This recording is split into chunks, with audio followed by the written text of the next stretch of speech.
안녕하세요. 오늘 저희가 함께 살펴볼 내용은요. 최근에 정말 큰 파장을 일으킨 그 SK텔레콤의 해킹 사고, 그리고 그 후폭풍입니다. 네, 맞습니다. 이게 지금 보통 일이 아니죠. 그렇죠. 저희는 과기정통부의 공식 브리핑 내용하고 또 이 위약금 면제 논란을 다룬 여러 분석 기사들을 좀 중심으로 살펴보려고 합니다. 네. 이번에 저희가 목표로 하는 건 이 사태의 핵심 쟁점들을 좀 깊이 있게 파악하는 거예요. 정보 유출 범위가 어디까지인지, 또 정부 조사는 지금 어떻게 되고 있는지, 그리고 역시 가장 뜨거운 감자죠. 이 고객 위약금 면제 문제. 이게 왜 이렇게 논란이 되는지 그 배경하고 다양한 시각들을 좀 명확하게 정리해드리려고 합니다. 당신이 이 복잡한 상황을 이해하시는 데 좀 도움이 됐으면 좋겠습니다. 네, 좋습니다. 우선 그 과학기술정보통신부, 과기정통부가 민관합동조사단을 꾸려서 지금 조사를 진행 중이고요. 6월 말까지는 결과 발표하고 행정처분까지 다 마무리할 계획이라고 합니다. 6월 말이요? 네. 초기 조사에서 일단 가입자 전화번호하고 그 국제 모바일 가입자 식별번호라고 하죠. IMSI, 그리고 유심 인증 키 이런 거 포함해서 4종류 정보가 유출된 걸로 확인됐어요. 4가지나요? 네. 추가로 악성 코드가 발견되긴 했는데 과기정통부 장관은 일단 새로운 종류의 정보 유출은 아니다 이렇게 선을 긋긴 했습니다. 일단 추가 유출은 없다는 거군요. 그래도 당장 이용자들 불편이 이만저만이 아니잖아요. 그렇죠. SKT가 정부의 행정지도, 그러니까 이게 법적 강제력은 없지만 상당히 강력한 권고 조치인데 여기에 따라서 신규 가입을 중단하고 유심 교체에 지금 집중하고 있다고 하죠. 네, 이미 122만 명이 교체를 했고 예약자만 해도 803만 명.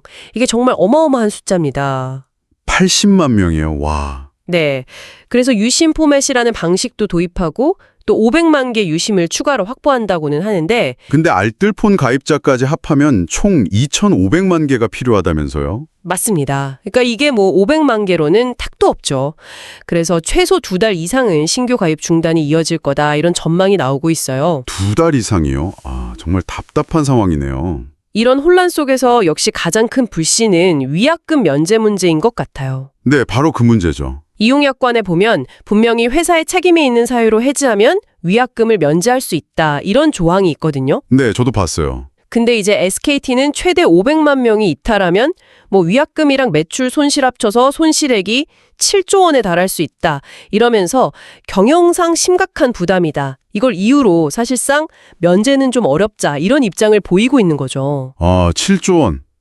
근데 바로 그 지점에서 여론이 정말 들끓고 있잖아요. 네, 그렇죠. 아니, 작년 영업이익이 1조 4천억 원이나 되고 올해 무슨 AI다, 반도체다 해서 2조 원을 투자하겠다 이런 회사가 피해자 한 250만 명 기준으로 추산해도 위약금이 한 2,500억 원 정도라는데 이걸 가지고 경영 타격이라고 말하니까 이게 설득력이 좀 떨어지는 거죠. 그렇죠. 그 금액이 사실 연 매출의 1.3% 수준이라는 분석도 있더라고요. 1.3%요? 네. 그러니까 국회에서도 이거 국민 협박하는 거냐 이런 질타까지 나오고 온라인 커뮤니티 반응은 정말 격합니다. 어떤 반응들이 주로 나오나요? AI 첩에는 2조 쓰면서 유심칩에는 돈 아깝냐 이런 비꼬는 글부터 시작해서 이거 완전 책임 정다다. 약정 끝나면 무조건 다른 데로 간다. 이런 글들이 대부분이에요. 하긴 그럴 만도 하죠. 정말 화가 많이 날 상황인 것 같아요. 네, 설령 진짜 부담이 된다고 해도 이건 명백히 회사 잘못으로 벌어진 일인데 책임을 져야 하는 거 아니냐 이런 목소리가 굉장히 높습니다. 그럼 정부 입장은 어떤가요? 과기정통부는 뭐라고 하나요? 정부는 일단 법무법인 4군데의 자문을 받긴 했는데 그 내용을 공개는 안 하고 있어요. 그러면서 사업자에게 좀 심각한 피해가 될 수도 있으니 신중해야 한다. 이런 입장입니다. 약간 몸을 사리는 듯한 느낌인데요? 네, 좀 그렇죠.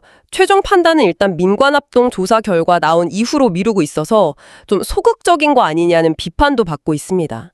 이게 SKT가 그동안 AI 컴퍼니다 뭐다 하면서 기술 리더 이미지 엄청 내세웠잖아요. 네, 맞아요. AI에 엄청 투자한다고 했죠. 근데 이번 사태 대응하는 거 보니까 책임 회피하는 기업 아니냐 이런 비판에 딱 직면하면서 이미지가 지금 상당히 흔들리고 있어요.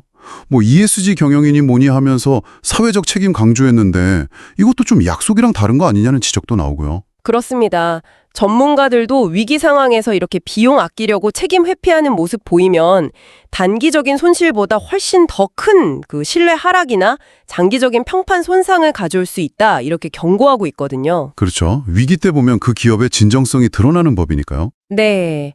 덧붙여서 그 과기정통부 장관이 대선을 앞두고 사이버 공격 위협이 증가할 수 있으니 대비해야 한다.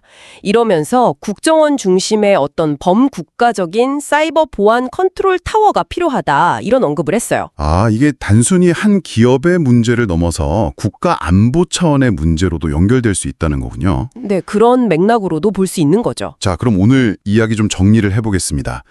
일단 SKT 해킹 사고 조사는 6월 말에 마무리될 예정이지만 이 유심 교체 대란은 당분간 계속될 것 같고요. 네, 그럴 것 같습니다. 그리고 핵심 쟁점인 위약금 면제 여부를 놓고는 SKT의 경영 부담 주장하고 또 실제 재무 상황 사이의 어떤 간극 그리고 여기에 대한 들끓는 여론과 또 신중한 정부 입장 이게 아주 팽팽하게 맞서고 있는 그런 상황입니다. 네, 이 과정에서 SKT가 그동안 쌓아왔던 기업 이미지나 뭐 ESG 경영 약속 같은 것들이 상당히 중요한 시험대에 올랐다고 볼 수 있겠죠. 그렇죠.